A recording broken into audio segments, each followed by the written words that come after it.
नमस्कार दोस्तों, आज की कहानी विक्रम बेताल में एपिसोड 6 है।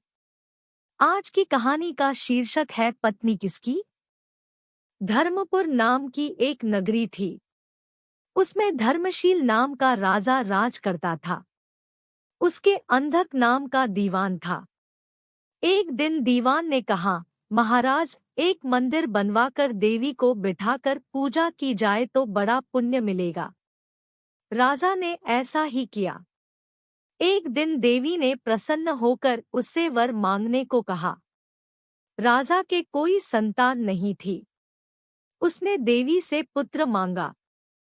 देवी बोली, अच्छी बात है, तेरे बड़ा प्रतापी पुत्र प्राप्त होगा। कुछ दिन बाद राजा के एक लड़का हुआ। सारे नगर में बड़ी खुशी मनाई गई। एक दिन एक धोबी अपने मित्र के साथ उस नगर में आया। उसकी निगाह देवी के मंदिर में पड़ी। उसने देवी को प्रणाम करने का इरादा किया। उसी समय उसे एक धोबी की लड़की दिखाई दी जो बड़ी सुंदर थी।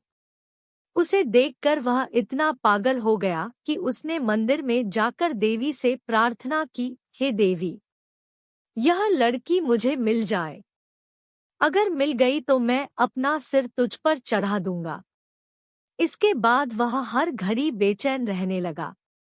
उसके मित्र ने उसके पिता से सारा हाल कहा। अपने बेटे की यह हालत देखकर वह लड़की के पिता के पास गया और उसके अनुरोध करने पर दोनों का विवाह हो गया। विवाह के कुछ दिन बाद लड़की के पिता यहाँ उत्सव हुआ। इसमें शामिल होने के लिए न्योता आया। मित्र को साथ लेकर दोनों चले।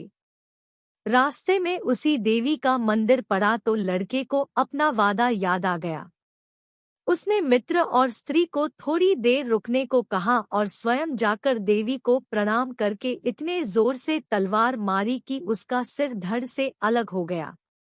देर हो जाने पर जब उसका मित्र मंदिर के अंदर गया तो देखता क्या है कि उसके मित्र का सिर धड़ से अलग पड़ा है। उसने सोचा कि यह दुनिया बड़ी बुरी है।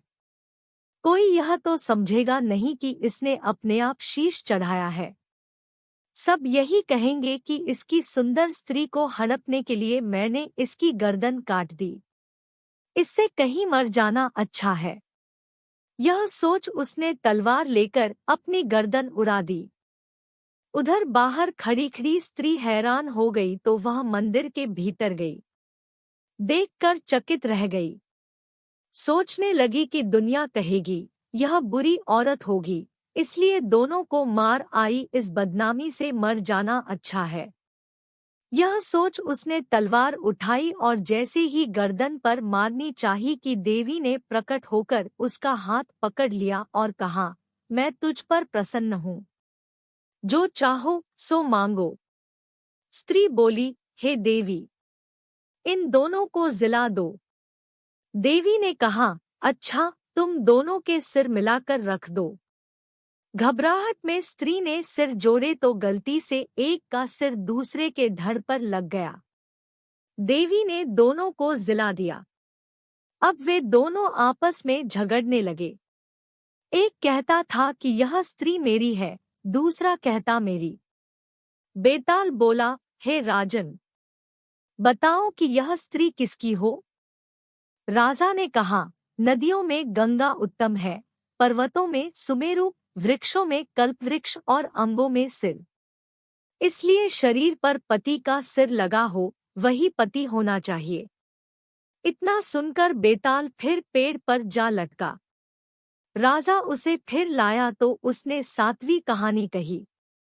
इसी तरह विक्रम बेताल की यह कहानी समाप्त होती है। यदि यह कहानी आपको पसंद आई हो तो चैनल को सब्सक्राइब जरूर करें। आज के लिए बस इतना ही, तब तक के लिए धन्यवाद।